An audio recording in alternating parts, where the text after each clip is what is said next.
大家好，今日係2024年嘅7月1日，今日講下香港嘅經濟啦。我有一樣嘢咧，我睇錯咗，因為舊年咧香港嘅商鋪咧好多執笠，但係咧有啲連鎖嘅大陸鋪頭咧進駐香港啊。當時我認為咧佢哋蝕本都會繼續做嘅。點解咧？因為咧好似喺銅鑼灣啊、旺角啊嗰啲靚嘅鋪位咧，坦白講啊，以往咧就算香港嗰啲大品牌、國際大品牌入去咧，佢哋未必係賺錢嘅喎。因為嗰啲租金可能啊幾十尺、100尺或天價喎，幾十萬、100萬一個月嘅租金，佢哋買個位咧其實當宣傳，因為你買個廣告板啊，喺上邊都要幾十萬，咁你喺下邊咧租個鋪位，咁又可以做啲生意，賣下啲豬肉乾啊，賣下啲香水啊，咁都可以做生意噶。咁但係咧蝕錢都唔緊要嘅，就係當宣傳費，廣告都係好貴噶嘛。你紅磡海底隧道買個廣告幾十萬，咁你不如就喺嗰度做個廣告牌啦。就不如喺度開個商鋪，所以我認為大陸嘅連鎖店咧蝕錢都會繼續做嘅，因為咧佢哋蝕錢就必然噶啦。大陸嘅遊客自由行嚟香港就唔會無端端去翻啲大陸連鎖店飲啲手打檸檬茶啊，飲啲食啲螺絲粉啊，食下啲呢個嘅酸辣麵啊，唔會噶嘛。照計嚟香港梗係食香港地道嘅，食下啲麥奀啊、枸杞啊、澳牛啊，食呢啲為主嘅。咁呢個係當時我嘅諗法。咁香港人咧亦都唔會特登去呢啲鋪頭度幫襯啦，因為你翻深圳消費好容易。你香港食大陸連鎖店嗰價錢又唔會特別有優勢喎，比起茶餐廳因為佢租金人工都貴噶嘛。咁所以你不如就翻深圳食啦，係咪？而家蓮塘口岸呢個羅湖落馬洲咁方便，深圳灣揸車也得，搭火車也得，搭大巴也得，甚至乎咧去呢個嘅高鐵亦都可以喎。咁所以何必要即係喺香港食呢啲嘢呢？所以當時我認為一定係蝕本，但係仍然咧會有連鎖店做，因為咧連鎖店做佢喺度當宣傳。如果嚟香港上市 IPO， 你大陸嘅鋪頭賺錢，你香港開1-2間蝕錢，蝕極就幾百萬一年啦，有限數嚟啫，係咪？你如果做 IPO 令到啲人咧係認識你間鋪頭嘅，咁啊梗係有着數。但係我睇錯咗因為咧而家港股咧仍然係低迷，1年後啦恒指仍然都係18000點喎。咁全世界嘅股市呢幾年爆升，即使倫敦咧經濟咁差，但係倫敦嘅股市都升喎，係偏偏咧港股咧就跌啦。以前咧啲人咧嚟香港做 IPO 個目的咧，除咗話集資做生意之外咧，仲有一個考慮嘅就係個學價，即係咧你哋做一隻創業板也好，或者係做一個主板也好，你賣翻俾大陸嘅呢啲企業咧，佢哋又唔方便咧直接將佢哋嘅數拎俾港交所、證監會審查，就會咧做一啲殼出嚟咧去賣俾佢哋喎。咁以往好興噶嘛，嗰啲山西煤礦啊，或者係啲國防嘅科技啊，嗰啲就唔方便咧拎嗰個文件出嚟，或者仲有一啲可能有紅二代啊、官二代、太子黨把持嘅，咁又唔方便 IPO 集資。咁以往嗰啲殼係好好賣嘅，幾億一隻嘅，喺講緊19年以前咁但係而家冇啦，創業板咧集資歸零啦，呢個嘅殼價咧主板咧亦都唔值錢咯。咁所以咁嘅情況底下咧，港股就低迷，佢做 IPO 嘅動機又少咗好多。所以咧我睇錯咗啦，我冇諗過咧港股咧個低迷咧係可以咁長期持續嘅咁所以呢個冇辦法啦。咁而家咧有一啲嘅鋪頭，哇就接連執笠啦，呢連鎖店呢個嘅蒙手打香水檸檬茶。湘西菜館蘿蔔向南同埋廣州嘅呢個嘅咕嚕丸子屋呢啲咧紛紛退租喎，開業4個月就係呢個蘿蔔向南就執笠啦喺旺角。咁所以咧 IPO 上市無望，或者係呢個嘅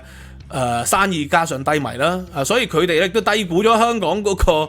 個低迷喎，咁所以導致到咧就紛紛退租。咁呢個都合理嘅做生意，有人求道就力千山。有人自在就逍遙閒，有人辭官就歸故里，亦都有人漏夜趕科場嘅。咁我而家咧上 Facebook 啦，唔知點解每次上 Facebook 我從來冇 search 過佢任何嘅新聞，但係咧就見到好多佢嘅廣告就係有一個網紅咧講香港啲商鋪幾好投資幾好賺。而家咧你蝕錢離場係你蠢啫，你蝕錢離場係你唔識做生意。哇！而家大陸人興窮遊咪做啲窮遊生意咯。大公報咧都有報道喎，我就睇一睇大公報，佢又教人哋啲營銷策略喎。呢位 KOL 咁我哋唔開名啦。咁佢咧就係話多做宣傳啦，邀請網紅小紅書提供香港特色嘅產品同服務，例如咧港式嘅冰室蛋撻、啲嘢咧係可以買翻大陸嘅，就唔好買禁書啦，銅鑼灣書店嗰啲唔好啦。售價低於100嘅餐飲咧，配合內地窮遊嘅潮流喎，調整營業時間啦，喺日間營業，切合香港人嘅新常態啊！夜晚唔出街噶嘛，香港人咁啊，或者可以香港人口老化啦，其實係咪可以做多啲呢個晨運客咧？亦都方便咧即日往返內地嘅遊客喎。咁所以咧，佢話咧爆升嘅喎，明明係即係2024年啦，4000幾萬人次，較舊年升咗35%訪港旅客，留港3.2，平均消費5800，唔識做生意所以先蝕本啫，識做生意冇問題。佢講呢個説話有冇道理？部分有道理啦。咁但係咧，而家全世界嘅吉鋪越嚟越多，呢個係一個全球化嘅潮流，尤其是 COVID-19 之後咧，喺西方咧就興起咗呢個嘅 work from home， 咁變咗咧嗰啲 high street 咧，以前就係話喺樓上附近度翻工落樓下食嘢或者購物消費，而家就冇咗呢支歌仔喎，係咪？因為好多人咧一個月只係翻幾日公司，一個禮拜翻1-2日，但係香港冇呢種現象，即係未好普及啊，至少。所以香港嘅寫字樓打工仔仍然都要落街食晏㗎，咁但係下午茶可能冇啦，晚市又冇咗啦，淨係早餐同下午午餐多人，咁變成咗嗰個消費力下降啦。因為點解啊？啲人啊唔出街夜生活啦，留翻啲錢去旅行，去日本、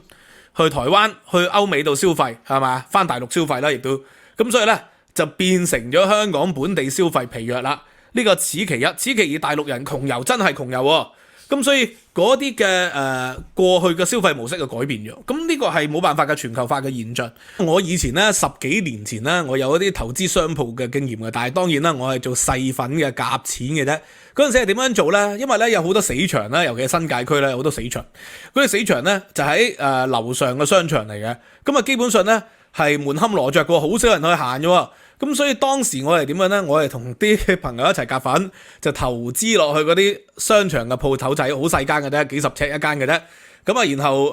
補習社咧就進駐入去，啲大型補習社，因為我當時喺大型補習社做噶嘛，就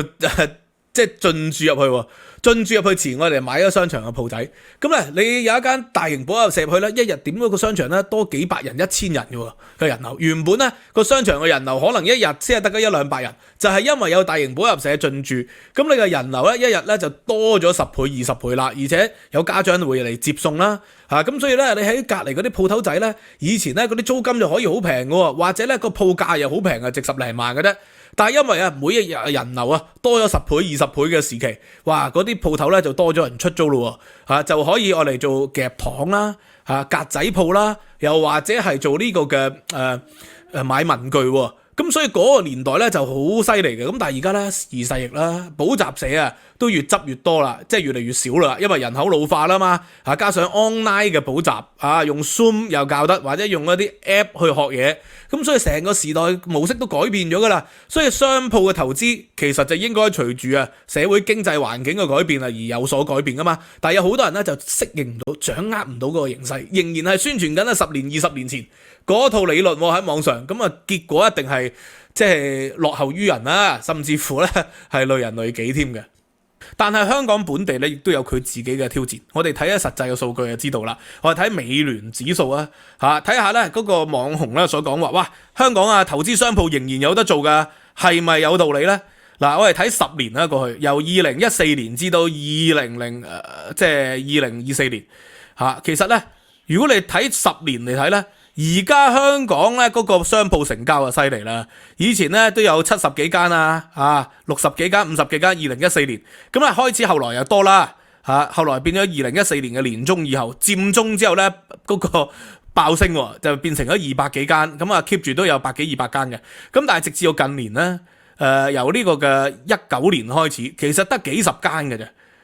中間升咗一輪，就係 Covid 嘅時期，啲人唔能夠外出消費，升咗每個月有100幾間嘅商鋪，而家咧又真係跌到得翻30幾10間，等於咧10幾年前咧2010年代其實商鋪每個月嘅成交得翻1/5嘅啫，呢個真係全球化現象啦，係咪啊？就係因為網購越嚟越成熟啊嘛，你開間鋪頭，如果個鋪頭個商品唔係你自己設計嘅，唔係你自己去加工嘅，唔係你自己鋪頭特色嘅，點解唔上網買啫？我就話如果買 Nike 我喺英國也好，去邊度也好，喺台灣也好買 Nike， 我喺門市試咗對鞋咁原來網上買咯，網上買又平啲，而且網上買咧顏色咧款式咧又多啲喎，同一個款又多隻顏色喎。因為鋪頭咧你個租金咁貴，你就唔能夠囤好多貨喺度，所以咧最後必然咧喺鋪頭買咧個選擇係細啲嘅，我就即係變成咗喺街度買嘢咧，就變成咗當商鋪係 display room 嚟嘅啫，試衫或者親手摸下個質感，電器都係咁樣嘅喎，係咪啊？因為點解有時你出到街你買部大型嘅電器買部雪櫃，買部其他嘢，喂你就喺網上買咧又方便好多喎，又送到門啦，係咪？即係大型嘅雪櫃梗係啦，咁但係如果中型嗰啲咧都唔想自己拎啊嘛，重啊微波爐熱水壺你都網購啦，而且網購真係會平啲，又可以儲分，又可以喺 Amazon 咧再 premium account 咁又有保險，各方面咧又方便好多，所以整個10年咧，人類嘅消費模式係徹底改變咗，導致到商鋪嘅成交係下跌咗。所以而家投資商鋪或者近10年投資商鋪咧，全世界大部分地方都應該虧本嘅。呢個係同嗰啲網紅所講嘅嘢咧，完全係違反咗呢10年嗰個社會潮流。而加上 COVID-19 係將成個網購加速咗啊嘛。咁變成加速咗，你方便啦，你要調翻轉頭好難。所以如果你喺街度做鋪頭，你只要做幾樣嘢嘅啫，一係你個鋪頭嘅貨品係自己設計嘅，網上買唔到係你獨家嘅，咁你做呢樣嘢當然有優勢，否則你係連鎖嘅，你就只會越開越少嘅啫。網上銀行越嚟越普及啦，咪門市銀行都越嚟越縮減規模啦，全世界都係咁啦，係咪？喺英國開戶口完全可以用網上搞掂嘅喎，點解要用銀行排隊排幾個鐘頭啊？而家無現金化啦，去銀行搞入錢嗰啲又唔需要啦，所以變成咗銀行以前係需要好大個鋪位，而家唔需要咯，不斷咁 scale down 咯。所以咧喺街咧，一係就做飲食，一係咧就做自家品牌設計。大型連鎖店咧係會越開越少，或者個規模越縮越細。你睇英國 Marks and Spencer 咪越縮越細咯 ，John Lewis 越縮越細咯，啲人當咗係 display room 嘅啫，冇幾多個人去門市度買嘢嘅，咁所以變成咗咧，仲喺網上推介啲人買商鋪咧，呢啲真係可以係好大件事啊，可以令人輸身家嘅。咁除此以外咧，仲有另外一個數據，就係呢個嘅美聯嘅甲廈指數，哇！你睇下過去佢係升咗一大輪嘅呢個甲廈指數，甲級商廈，因為香港咧個甲級商廈咧以前即係作為一個國際金融中心，或者大陸嘅企業咧不斷嚟香港上市，都要喺香港開下寫字樓噶嘛。雖然你話個基地喺深圳喺其他地方，但係都要嚟香港開寫字樓，做啲會計或者法律嘅嘢。而家你哋嚟上市啦，啲律師樓會計師樓或者係其他嘅顧問公司 agent 咪越開越多咯。所以咧係升咗，即係由2000年以後係不斷咁攀升嘅。但係咧升到去幾時咧？升到去18年之後、19年之後就開始不斷下跌啦。咁呢個係眾所周知嘅原因啦。嗰啲國際嘅企業紛紛移嚟咗香港，啲國際嘅媒體紛紛喺香港結業，去咗新加坡、去咗台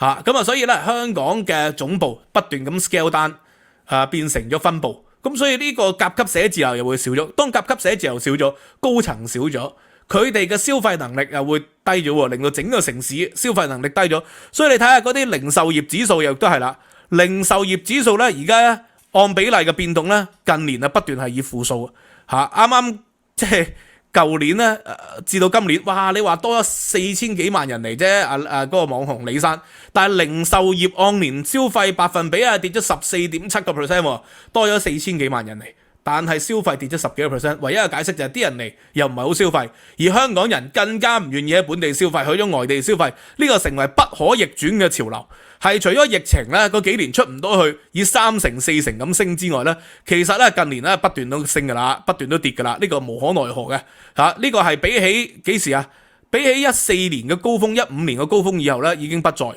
18年咧出現咗一次高峰，但係又開始跌。咁所以香港咧。而家你留喺呢個環境就係叫做現金為王嘅時代，其實同大陸一樣呢個情況咧，大陸同香港並冇太大嘅分別嘅，就係現金為王嘅時代。投資股票，結果股票咧就係喺大陸就係跑輸通脹啦，係咪啊？不但跑輸通脹，咁而且仲會好似胡錫進咁講虧本年年咯喎，呢個此其一。如果買樓咧喺大陸咧，你近呢10年買樓，哇第一你又好可能你係買咗個爛尾樓先啦，買樓花。第二，就算唔係買爛尾樓，你要收翻成本賣翻出去咧，亦都好困難噶啦，就唔係話賺咗租噶啦。最重要就係其實可能會血本無歸喎，因為大陸賣樓你未必賣得出啊嘛，最重要係，除非你個區好靚咧，北上廣深嘅核心地段，除非係北上廣深核心地段，否則嘅話咧就好難噶啦。咁如果你諗住投資係拎出去租嘅啲商鋪，而家咧租金咪不斷下跌喎，咁所以而家呢個時代係現金為王嘅時代，所以尤其是係高息嘅環境，啲人寧願咧走啲錢咧去拎去收息，或者買啲穩陣嘅債券啊，買啲穩陣嘅一個投資都好過啦，係有咁大嘅動作，咁高嘅風險喎。所以而家仲喺網上喺度教啲人係投資商鋪咧，從過去個數據去睇啊，真係蝕本連連。咁當然過去數據不反映未來嘅數據啊，咁人哋都係揾食啫，係咪？咁唔應該踩咁盡嘅。有啲人係咁講，但係我就係話俾大家知，從歷史數據去睇咧，呢10年咧，聽信呢啲咁嘅講法嘅人咧，就係蝕咗大本嘅。咁未來係點我都唔會知啊。會唔會而家啲人話趁低吸納啊反彈啊咁no one knows 啦呢樣嘢啊。咁我都唔可以俾意見。咁但係 anyway 咧，成個社會係轉型。李家超話香港執10間鋪開16間鋪，咁但係問題執10間鋪可能係實體鋪嚟喎，開16間鋪大部分都係虛擬鋪、網上鋪，佢哋請嘅人手亦都唔係多啦。如果網上鋪、虛擬鋪，對經濟可能失業率都未必好反映到，而家香港失業率到低，但係對商鋪就首當其衝啦，因為執10間鋪、開16間鋪咧，佢應該有相當比例咧。就唔係租鋪面樓面或者租大型寫字樓噶嘛，所以就係社會就而家有個長期嘅轉型。當呢個長期轉型你把握到咪成功咯，把握唔到你必然失敗。好似 Uber 咁，全世界都把握到呢個 Uber 嘅潮流，共享經濟嘅潮流，香港一直係拒諸門外咁呢個亦都係無可奈何嘅嘢嚟嘅，係咪？咁anyway 咧，今日就講到呢度啦。希望7一大家假期愉快啦。OK， 今日講到呢度。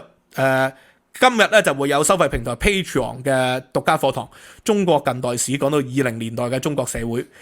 OK， 咁希望大家可以支持，知識有價，15蚊美元嘅 VIP 咧就可以無限重溫嘅。未升級嘅請大家升級，未 join 嘅考慮用年費 join，年費 join 仲有 discount。多謝大家，知識有價，拜拜。